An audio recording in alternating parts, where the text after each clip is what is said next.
Hi everyone, welcome to our channel. So మనతో పాటు senior journalist దాము బాలాజీ గారు ఉన్నారు. ఆయనతో మాట్లాడే ప్రయత్నం చేద్దాం. నమస్తే సార్.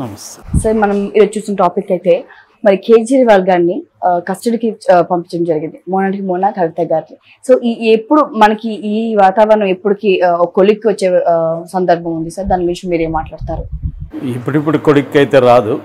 ఎందుకంటే మోడీ ఆబ్జెక్టివ్ ఏంటంటే కేజ్రీవాల్ని ఎలక్షన్ వరకు లోపల ఉంచడం. ఎలక్షన్లు అయిపోయే వరకు కూడా కేజ్రీవాల్ బయటికి రాడు. నేను ఆల్రెడీ మొన్న 3 రోజులు 4 రోజుల ముందు కూడా చెప్పాను. ఎందుకంటే వాళ్ళ ప్యాటర్న్ మనకు తెలిసిపోతుంది. ఎవరైనా క్లోజ్గా అబ్జర్వ్ చేస్తుంటే మోడీ కావచ్చు, బీజేపీ ప్యాటర్న్ ఏంటి అనేది తెలిసిపోతుంది.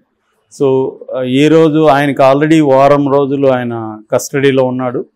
కస్టడీలో ఉండి కూడా ఆయన డే 1 డే 2 కూడా ఆయన ప్రభుత్వాన్ని నేనే ఇక్కడ నుంచి నడుపుతానని కూడా అనౌన్స్ చేసుకున్నాడు. సో అనౌన్స్ చేసుకొని ఆయన ఒక 2 లేఖలను కూడా ఆదేశాలు 2 లేఖలను పంపించాడు.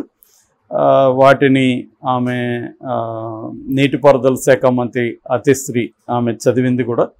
అందులో ఫస్ట్ ఏమో ఢిల్లీలో సమ్మర్ కాబట్టి వాటర్ ప్రాబ్లం ఉంది, దానికోసం ఏర్పాట్లు చేయమని ఆయన ఆదేశించాడు. రెండవది ఆరోగ్యానికి సంబంధించి హెల్త్ సెక్టర్ని పట్టించుకోండి, ఇప్పుడు సమ్మర్లో అనేక వ్యాధులు వస్తున్నాయి, దానికి ప్రిపేర్ కండి అనేది ఇచ్చాడు. దాని తర్వాత నిన్న లోక్తంత్ర బచావో అని చెప్పి లోక్తంత్ర బచావో అని చెప్పి అంటే ప్రజాస్వామ్యాన్ని రక్షించండి అనే పేరుతో మొత్తం ఇండియా కూటమి అంతా కూడా ఢిల్లీలో ర్యాలీ నిర్వహించారు. ఆ ర్యాలీలో కేజ్రీవాల్ భార్య సునీత కేజ్రీవాల్ ఆమె తన జైలు నుంచి వచ్చిన లెటర్ని చదివి వినిపించారు. ఆ లెటర్లో ఏముందంటే, నేను నాకు ఓటేమేమని అడగట్లేదు, 140 కోట్ల ప్రజలకు విజ్ఞప్తి చేస్తున్నాను, మా ఇండియా కూటమికి ఒక ఛాన్స్ ఇవ్వండి, గెలిపించండి. భారతదేశం చాలా క్లిష్ట పరిస్థితిలో ఉంది. సో ఎడ్యుకేషన్ దెబ్బతినింది, వైద్యం దెబ్బతినింది, పవర్ లేదు, ఇట్లా అనేక సమస్యలను ఆయన చెప్పాడు. దాంతోపాటు 6 గ్యారంటీలను కూడా ఆయన అనౌన్స్ చేశాడు. అందులో ఒకటి ఏంటంటే, ఢిల్లీ అని రాష్ట్రంగా ప్రకటిస్తాం, పూర్తి స్థాయి రాష్ట్రంగా. తర్వాత 24 గంటలు విద్యుత్తుని సరఫరా చేస్తాం.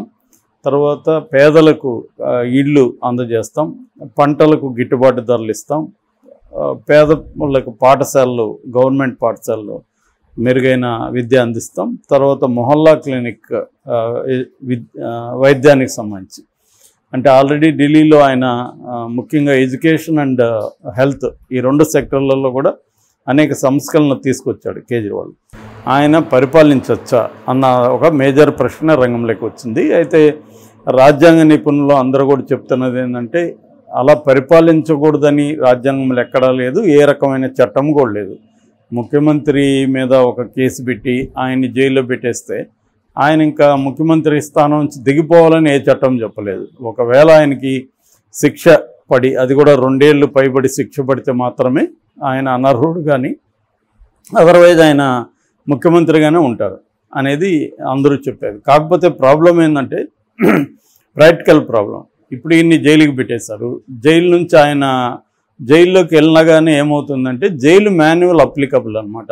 జైల్లో ఉన్న రిమాండ్ ప్రిజనర్స్ కావచ్చు, అండర్ ట్రయల్స్ కావచ్చు, కన్విక్టెడ్, ఈ 3 రకాల ఖైదీలు ఉంటారు.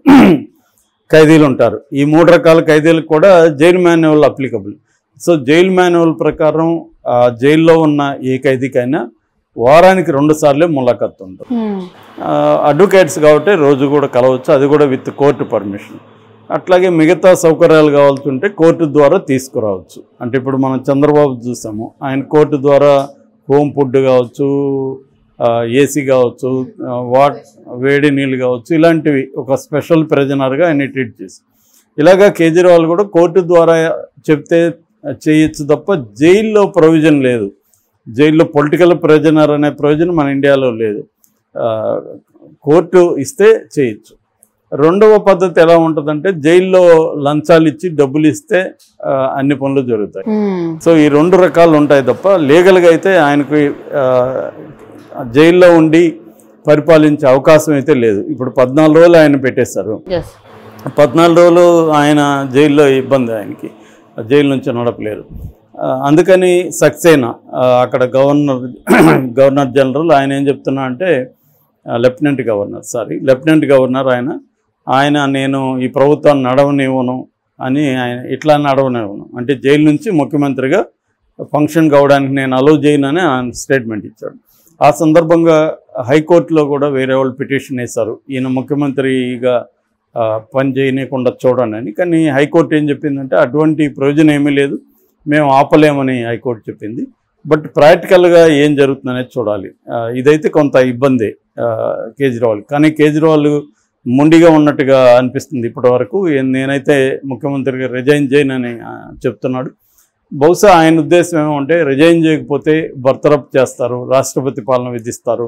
అది ఇంకా ప్రజలకి తెలుస్తుంది, ప్రపంచవ్యాప్తంగా తెలుస్తుంది. మోడీ నిరంకుశత్వాన్ని నేను ఎదుర్కొంటాను కానీ నేను లొంగను అని ఆయన స్టేట్మెంట్ ఇస్తున్నాడు.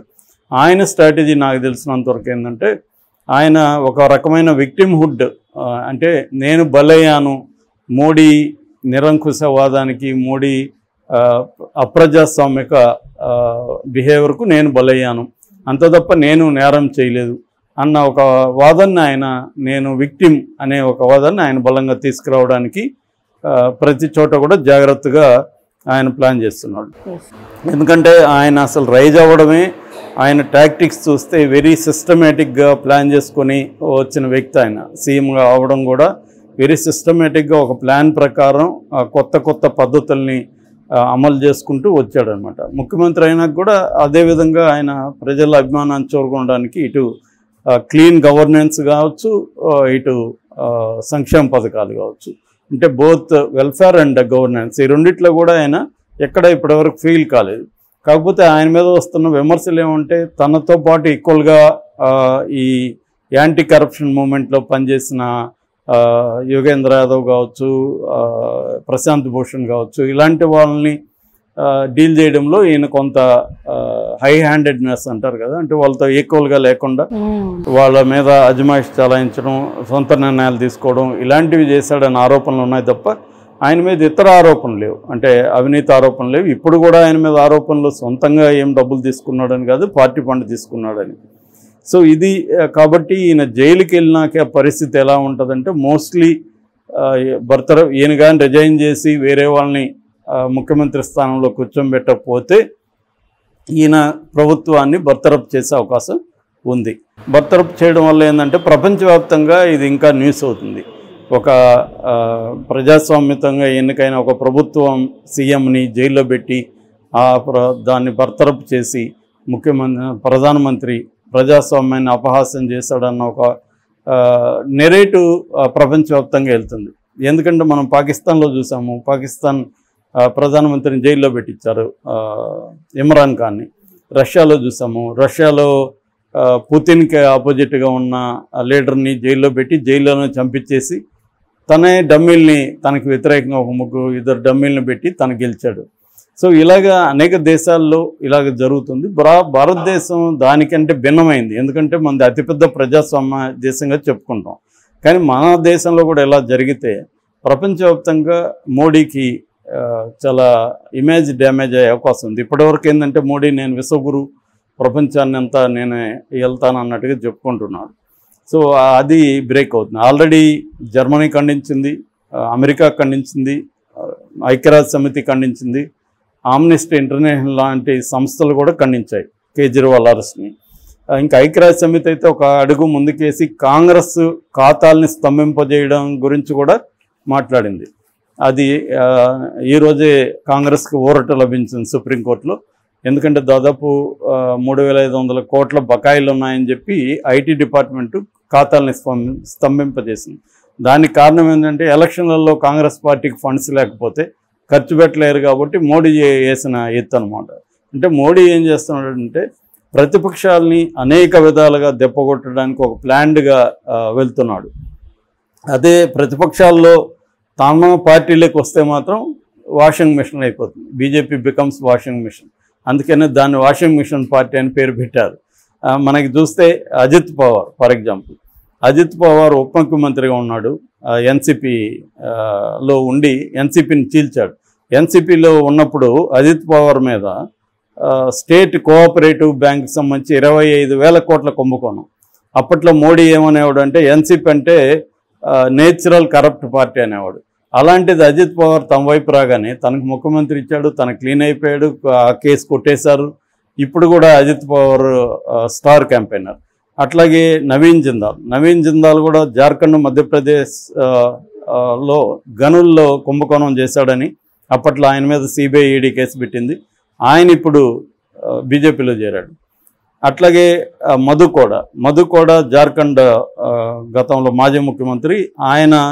ఆయన మీద కేసులుండి జైలుకి కూడా పోయారు. ఇప్పుడు ఆయన భార్య గీతా కోడాని చేర్చుకున్నారు. ఆమెకు సింగ్బమ్లో ఎంపీగా కూడా టికెట్ ఇచ్చారు. అలాగే వెస్ట్ బెంగాల్ టీఎంసీ తృణమూల్ కాంగ్రెస్ నాయకుడు తపస్ రాయ్, ఆయన్ని మోడీ పర్సనల్గా అనేకసార్లు విమర్శించాడు, అవినీతిపరుడని. ఆయన వచ్చినాక ఇప్పుడు ఆయనకి కలకత్తాలో నార్త్లో ఎంపీ టికెట్ ఇచ్చారు. ఇక మన అందరికీ తెలిసిన గాలి జనార్దన్ రెడ్డి, ఆయన అక్రమ మైనింగ్ కేసులో జైలుకి కూడా వెళ్ళొచ్చాడు. చివరికి బెయిల్ కోసం జడ్జికి కూడా 200 కోట్లు లంచం ఇచ్చి దాంట్లో కూడా అరెస్ట్ అయ్యాడు. ఆయన ఇప్పుడు మొన్న బీజేపీ చేర్చుకుంది. అంటే అవినీతి కేసుల్లో ఉన్నవాళ్ళు తన పార్టీలకు వస్తే మిస్టర్ క్లీన్ అయిపోతున్నారు. తమకి వ్యతిరేకంగా ధిక్కరణ ఎవరన్నా ఉంటే ధిక్కరిస్తే వాళ్ళనేమో జైల్లో పెడుతున్నాడు. ఇది మోడీ మోడస్ ఆపరెండి. సో దీని పట్ల వ్యతిరేకత వస్తుంది. ఖచ్చితంగా కేజ్రీవాల్ ఎపిసోడ్ అనేది ఖచ్చితంగా మోడీకి అయితే నష్టం చేస్తుంది తప్ప లాభం అయితే చేయదు. ఆయన లాభం జరుగుతుందని వాళ్ళు లెక్కలేసుకుంటున్నారు. Thank you sir, thank you so much.